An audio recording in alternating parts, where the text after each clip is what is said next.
Hospital officials in Gaza say at least 20 Palestinians, mostly women and children, are dead after an Israeli strike there. The Hamas-run Gaza Health Ministry says up to 550 Palestinians have now been killed since the ceasefire and 71,000 since the start of the war. Now the IDF says, quote, strikes were launched in response to Hamas's blatant violation of the ceasefire agreement in northern Gaza Strip when terrorists opened fire against Israeli troops operating east of the Yellow Line. Foreign correspondent Tom Soufi Burridge has the latest. Hi, Tom. So what does this ceasefire violation mean for phase 2 of the peace plan and reconstruction of Gaza?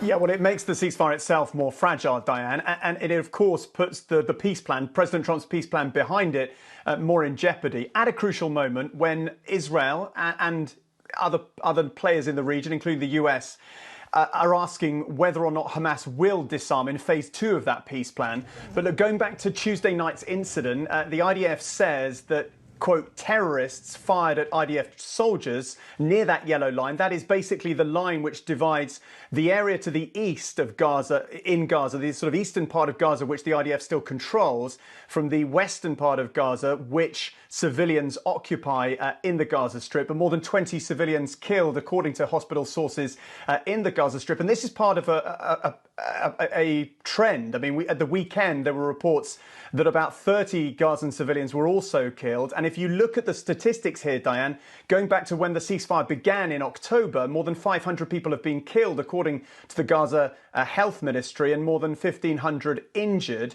But that said, the ceasefire, broadly speaking, remains in place, and there are some signs of progress in the peace plan. Tom, Israel's defense minister recently said, and I'm quoting here, if Hamas does not disband according to the agreed outline, we will dismantle it and all its capabilities. Where do things stand on that part of the peace plan, disarmament of Hamas?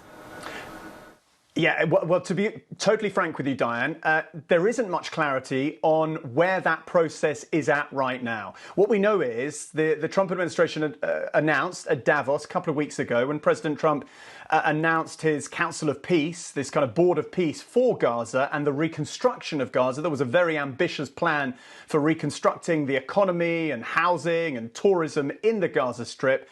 But, you know, when you go back to disarming Hamas, everything depends on that. And at the moment, all we know is that a technocratic authority, Palestinian Authority, in theory, is now trying to take control on the ground in Gaza. But we don't really know about, you know, the remnants of Hamas's after Israel's 2-year war, their relationship with that technocratic authority.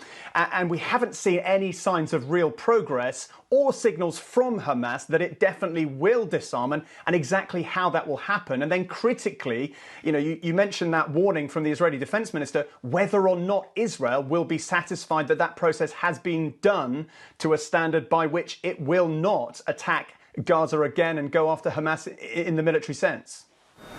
All right, Tom Soufi Burridge. Tom, thank you.